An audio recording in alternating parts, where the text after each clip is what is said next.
Doctors को लाएं आपके पास। हर मंडे हेल्दी मंडे।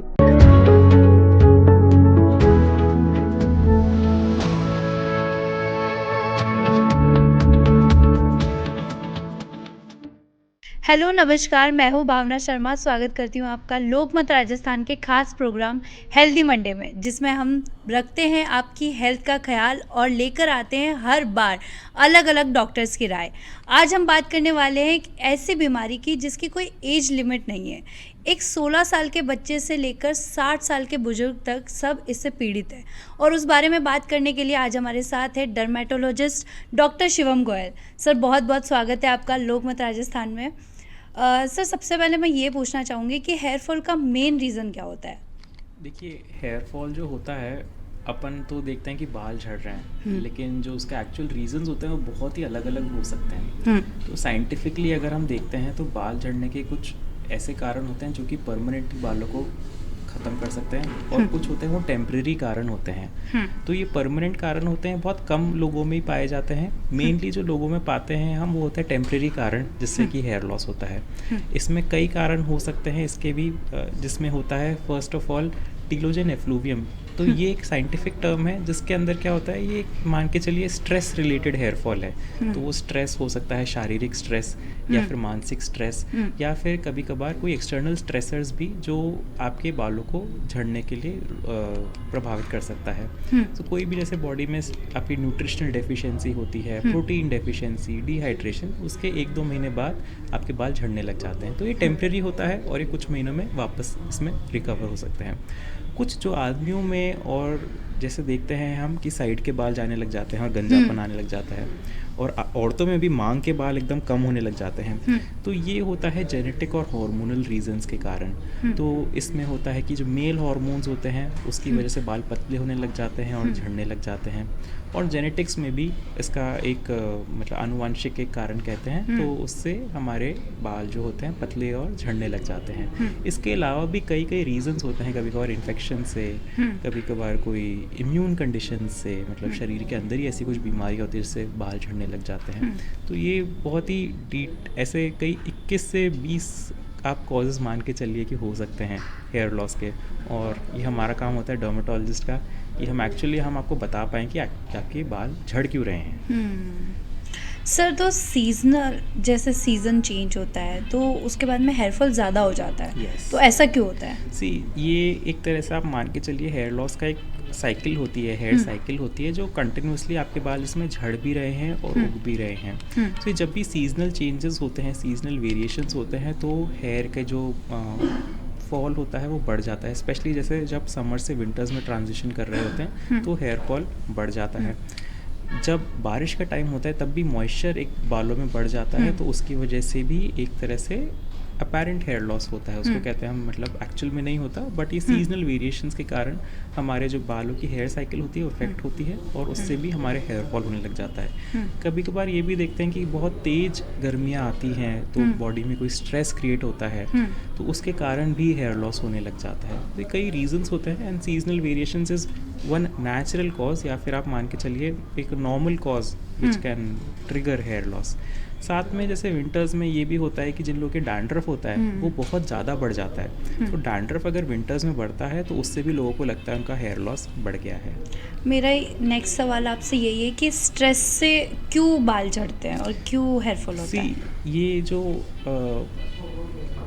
आप मान के चलिए साइकेट्रिक और स्किन का कनेक्शन, मतलब माइंड और स्किन का कनेक्शन बहुत ही स्ट्रॉन्ग होता है। सो अगर आपके माइंड में स्ट्रेस है तो आपकी स्किन की प्रॉब्लम्स ही बढ़ती हैं और हेयर फॉल भी होने लग जाता है। तो जब भी माइंड में आपके एक स्ट्रेस होता है तो बॉडी एक तरह से वो शॉक में जाती है। तो ये शॉक का जो रिजल्ट होता है वो होता है हेयर लॉस, और वो भी आपके जैसे अभी कोई सीवियर स्ट्रेसफुल एपिसोड होता है उसके कुछ दिन बाद या हो सकता है 1 महीने बाद जाके बाल झड़े। लेकिन स्किन के प्रॉब्लम्स अगर होती हैं वो आपको इमीडिएटली बड़ी हुई दिखने लग जाती हैं। एंड ये एक स्ट्रॉन्ग एक आप मान के चलिए न्यूरोलॉजिकल कनेक्शन होता है बिटवीन माइंड एंड स्किन, जिसकी वजह से भी होता है। प्लस साथ साथ में अगर स्ट्रेस होता है तो एक बॉडी में कॉर्टिसोल हार्मोन जो होता है, स्ट्रेस हार्मोन, वो भी बढ़ जाता है। उसकी वजह से भी आपके हेयर लॉस स्टार्ट होने लग जाता है और आप वेट भी पुट ऑन करने लग जाते हैं। सर, आपने बताया था कि डैंड्रफ के बारे में कि डैंड्रफ से बाल झड़ने लग जाते हैं, तो वो क्यों होता है? देखिए डैंड्रफ से एग्जैक्टली क्या होता है कि आपकी जो हेयर की जो फॉलिकल्स हैं जो जहाँ से अटैच होती है वहाँ की जो स्किन होती है वहाँ पे स्केलिंग होने लग जाती है, मतलब वहाँ पे जो स्किन होती है वो डैमेज होने लग जाती है। तो उससे क्या होता है कि आपके जो बाल जो होते हैं वो एक तरह से उनको प्रॉपर नरिशमेंट नहीं मिल पाता। एक one reason is that. Second वो होता है कि आपके जो हेयर फॉल जो नेचुरली डेली का होने लगता है वो क्योंकि वो डैंड्रफ में चिपका रहता है वो क्लीन नहीं हो पाता। एंड आप वो नोटिस करेंगे जब भी आप वॉश करेंगे तो आपको खूब सारे बाल झड़े हुए दिखने लग जाते हैं, बट वो एक्चुअली डेड हेयर ही होते हैं जो कि नेचुरली गिरते हैं हर दिन में, बट बिकॉज ऑफ डैंड्रफ वो आपके चिपक जाता है वहाँ पे सर पे और फिर वो एकदम से बाल धोने के बाद आपको दिखने लग जाते हैं। एंड थर्ड रीज़न ये भी होता है कभी कभार डैंड्रफ के साथ साथ कोई भी और तरह के इन्फेक्शन भी हो जाते हैं। डैंड्रफ ही इतना ज़्यादा बढ़ जाता है कि आपकी हेयर फॉलिकल्स डैमेज होने लग जाती हैं। तो ये अच्छा। अलग अलग रीजंस होते हैं। In the long run here follicles भी कभी कभी डैमेज हो जाती है, उसके बाद भी हमारे हेयर की जो डेंसिटी है वो कम हो सकती है। मेरा यही नेक्स्ट सवाल था आपसे, जैसा आपने बताया कि जब हम शैम्पू करते हैं, जब हम शावर लेते हैं तो हेयर फॉल ज़्यादा होता है, तो हमें रोज़ शैम्पू करना चाहिए? सी अगर डैंड्रफ अगर आपके स्कैल्प में है देन फर्स्ट ऑफ ऑल बहुत ज़रूरी होता है कि आप हेयर ऑयल्स बंद करिए। कि अगर आप हेयर ऑयल्स बार बार उसे लगाते हैं तो उससे डैंड्रफ जो होता है वो एक्चुअल में बढ़ जाता है। तो और उसके बाद अगर आप शैम्पू भी डेली अगर कर सकते हैं तो उसमें कोई भी प्रॉब्लम नहीं है, आप डेली भी शैम्पू करिए। हेयर के लिए सबसे ये इम्पॉर्टेंट है कि आप उसकी जो हेयर की जो क्वालिटी है उसकी क्लेनलीनेस है उसको मेंटेन करें। अगर आपके लिए एक ऑल्टरनेट डे यानी एक दिन छोड़ के एक दिन बाल धोना आपको लग रहा है मेरे लिए सही है, आप वो कर सकते हैं। आपको लग रहा है डेली धोने से मेरे बाल साफ रह रहे हैं, आप डेली भी कर सकते हैं, उससे कोई प्रॉब्लम नहीं होगा।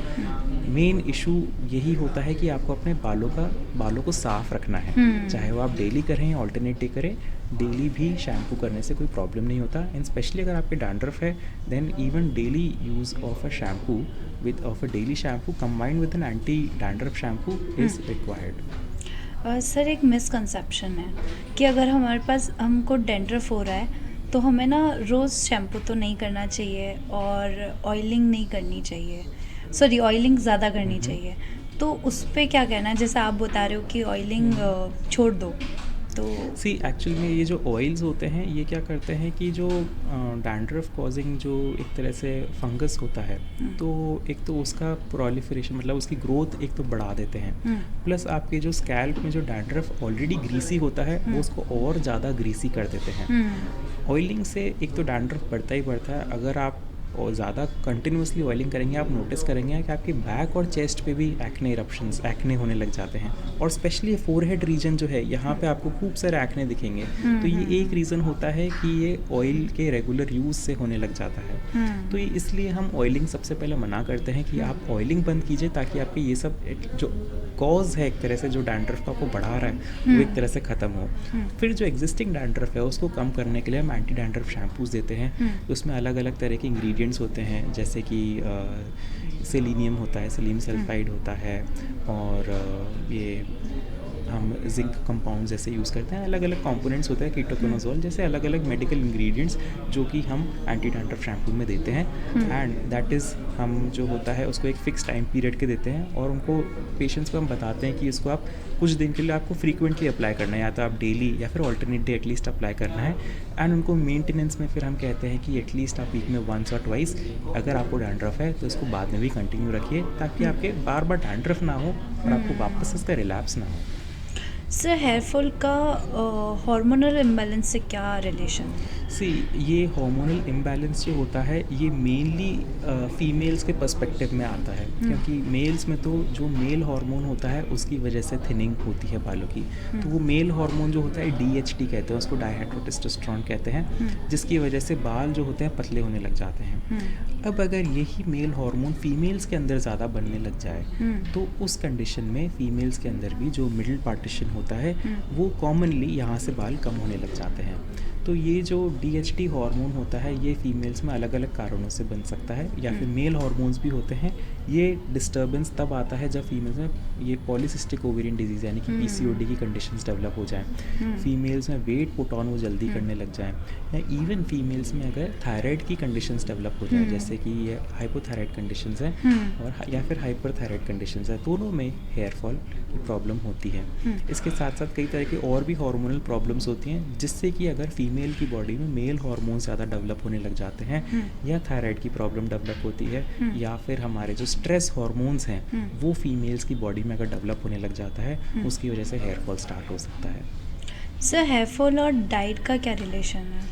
सी आपके जो हमारी इंडियन डाइट होती है वो तो देखिए काफ़ी ज़्यादा कार्बोहाइड्रेट रिच डाइट होती है। तो हम कार्बोहाइड्रेट्स और फैट्स तो ले लेते हैं, बट हमारे लिए बहुत ज़रूरी है कि हम प्रोटीन्स लें हमारी डाइट में। सो आपने देखा होगा जितने भी वेस्टर्न पॉपुलेशन है तो वो वेस्टर्न और इवन एशियन पॉपुलेशन जो नॉन वेजिटेरियंस हैं तो काफ़ी ज़्यादा नॉन वेजिटेरियन प्रोडक्ट्स लेते हैं खाने में, तो उसकी वजह से उनके जो प्रोटीन की रिक्वायरमेंट है वो हमेशा बैलेंस्ड रहती है। बट हमारी जो डाइट्स होती हैं उसमें क्या होता है, हम प्रोटीन को हमेशा इग्नोर करते हैं और ये भी मानते हैं कि प्रोटीन लेना हमारे लिए गलत है, जो कि बिल्कुल एक गलत धारणा होती है। हमारे लिए प्रोटीन एक ऐसी चीज़ है कि वो हमारा, हम उसको कहते हैं मेडिकल स्टडीज़ में कि building blocks of the body.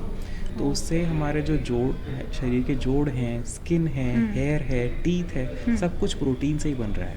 तो अगर हमारी प्रोटीन की कमी है तो हेयर फॉल हो सकता है। तो हमारी डाइट में प्रोटीन्स होना ज़रूरी है। साथ ही साथ में हमारे खाने में आयरन, इसकी बहुत ज़रूरत होती है। और इसके साथ साथ अलग अलग मिनरल्स होते हैं जो कि dry fruits, vegetables, nuts, fruits, इनसे ऑब्टेन होते हैं। तो ये जो है मैं सबको बताना चाहूँगा कि अगर आप सपोज़ वेजिटेरियन भी हैं तो vegetarian sources of protein like soybean, peanuts, dal, ये लेना बहुत ज़रूरी हो जाता है। और हमारे जितने भी पेशेंट्स होते हैं जिनको हमारे हेयर फॉल हो रहा है तो हमेशा हम उनका आयरन लेवल्स चेक करते हैं, haemoglobin, vitamin D, vitamin B12, ये सब चेक करते हैं एंड प्रॉपर्ली उनको सप्लीमेंटेशन के लिए एडवाइस करते हैं। और अगर उनकी डाइट में प्रोटीन की कमी है तो हम उन्हें डाइटरी सप्लीमेंट्स फॉर प्रोटीन्स या तो रेकमेंड करते हैं या फिर उनको डाइटरी मॉडिफिकेशंस के लिए बताते हैं ताकि उनकी डाइट में प्रोटीन्स आ सके। सर जो जेनेटिक हेयर फॉल होता है वो रोकना मतलब पॉसिबल है या इम्पॉसिबल? सी हम ज़्यादातर ये जो जेनेटिक हेयर लॉस पैटर्न्स होते हैं वो जैसे मेल पैटर्न हेयर लॉस है, फीमेल पैटर्न हेयर लॉस जो होते हैं उसमें क्या होता है कि हम काफ़ी हद तक इसको डिले कर सकते हैं। जो हेयर लॉस इन कभी कभार ये होता है कि काफ़ी अर्ली एज में स्टार्ट हो जाता है, तो हम इसको डिले कर सकते हैं और काफ़ी हद तक जब तक वो वर्किंग है, suppose someone is working and वो उनकी प्रोफेशनल लाइफ को अफेक्ट ना करे, पर्सनल लाइफ को अफेक्ट ना करे, तब तक हम उसे डिले कर सकते हैं। But yes, slowly over the time here loss can happen and that is a reality. इसमें हम कई तरह के लोशंस या फिर इवन थेरेपीज़ हम रेकमेंड करते हैं एट द टाइम जो कि उस एज के लिए करेक्ट है एंड हम उनको काउंसिल भी उस हिसाब से करते हैं अकॉर्डिंगली कि उनके लिए क्या results at that age and stage of hair loss क्या अप्रोप्रिएट रहेगा। बाकी ये जो जेनेटिक हेयर लॉस होता है, देखिए इसमें क्या होता है, मैटरनल और मतलब आपकी मम्मी के साइड का और पापा के साइड का दोनों का इन्फ्लुएंस आता है। और ये ज़रूरी नहीं है कि आपकी मम्मी या पापा में बॉल्डिंग हो या गंजापन हो तो ही आपको आएगा। उनकी फैमिलीज से भी आपको ये जो जेनेटिक रिस्क है, ये आनुवांशिक रिस्क जिसको कहते हैं, वो आ सकता है। सर मैं एक चीज़ जानना चाहूँगी कि अभी एट प्रेजेंट टाइम आपके भी क्लाइंट्स आते हैं, आपके भी पेशेंट्स आते हैं, तो वो मेल ज़्यादा है या फीमेल ज़्यादा है? Actually अभी प्रेजेंट टाइम में किनको ज़्यादा हेयर फॉल की प्रॉब्लम आ रही एक्चुअली बोथ। जैसे कि मैं बताना चाहूँगा कि I do hair transplants, I do various hair treatments also. तो हमारे जो हेयर लॉस के जो होते हैं वो काफ़ी ज़्यादा मेल पॉपुलेशन होती है। बट ये इसलिए भी होता है कि समटाइम्स जो आदमी होते हैं वो बहुत ज़्यादा कॉन्शियस हो जाते हैं अपने बालों के लिए। हमारे फीमेल्स भी इक्वली आती हैं, but I feel a lot of man अभी जो हैं आदमी भी जो भी काम कर रहे होते हैं when they are about to get married, तो उनके ये जो हेयर लॉस की प्रॉब्लम है वो कई ज़्यादा हो जाती है क्योंकि उनके बहुत ही क्लियर कट दिखने लग जाता है कि उनके साइड से बाल चले जाते हैं या पूरे पीछे तक यहाँ तक चले जाते हैं। तो in that case we recommend them according to the stage कि अगर उनके माइल्ड हेयर लॉस है तो हम क्या करें, सीवियर हेयर लॉस है तो हम किस तरह से उसे ठीक कर सकते हैं। So I feel it's a mixed of population, but those requiring transplants, जिनको हेयर ट्रांसप्लांट ही कराना है, रिस्टोरेशन कराना है, that is mostly man. Sir ये जो हेयर ट्रांसप्लांट है या फिर जो सारी सॉल्यूशंस है, तो ये किस हद तक सही है? सी ये जो कुछ प्रोसीजर्स होते हैं like a hair transplant, that is अभी world wide one of the top cosmetic procedures जो कि लोग ऑप्ट कर रहे हैं. सो लोगों में एक्सेप्टेबिलिटी कब वर्ल्ड वाइड कब बढ़ती है? जब कोई प्रोसीजर काफ़ी टाइम से चला आ रहा हो, रिजल्ट्स दे रहा हो, उसकी सेफ्टी हो और उसमें लोगों को अच्छे और से मतलब नेचुरल रिजल्ट्स मिल रहे हों विदाउट एनी सीरियस प्रॉब्लम्स. तो तभी जाके कोई प्रोसीजर ऐसा होता है कि वो सब लोग कराना स्टार्ट कर देते हैं और उसकी जो एक्सेप्टेबिलिटी है बढ़ने लग जाती है और काफ़ी लोगों से नॉर्मल लोग भी अपनाने लग जाते हैं.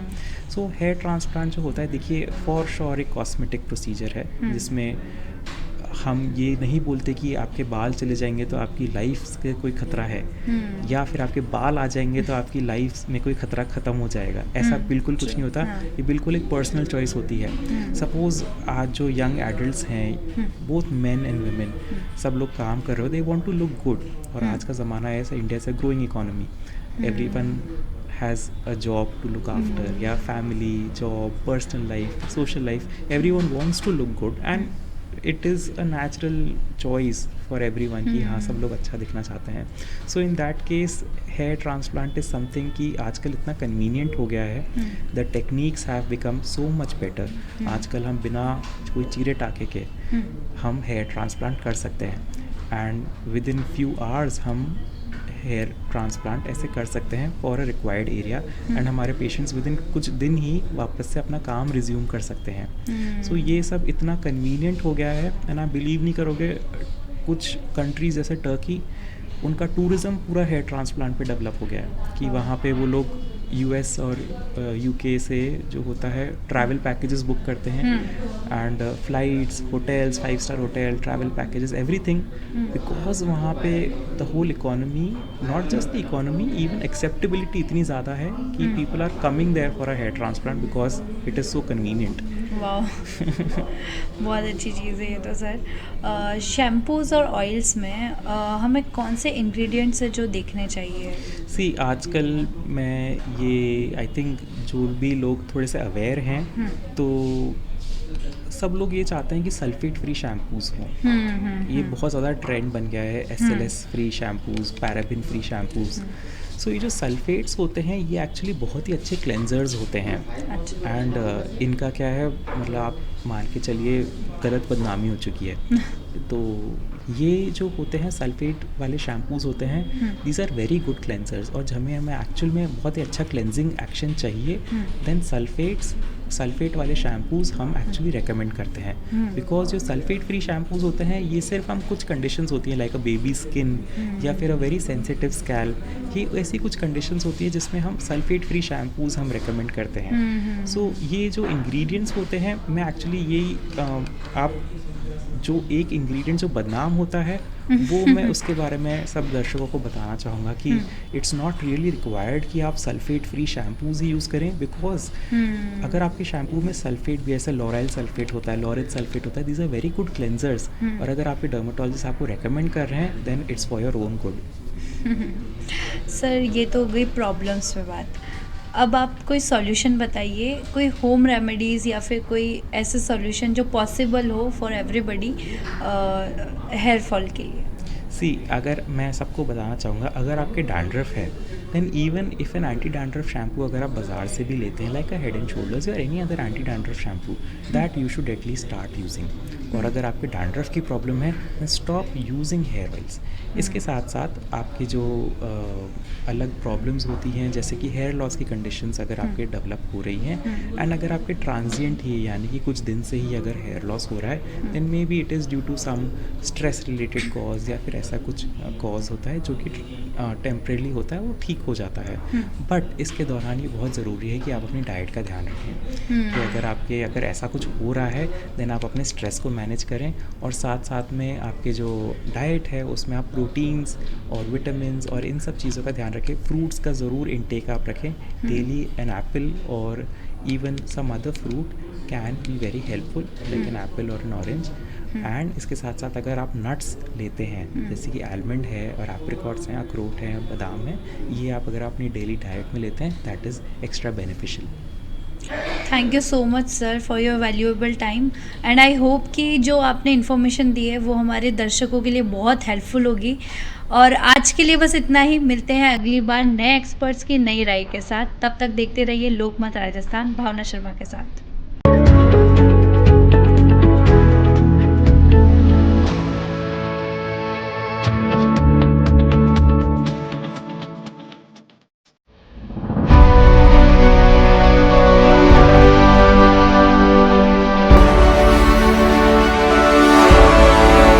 डॉक्टर्स को लाएं आपके पास, हर मंडे हेल्दी मंडे।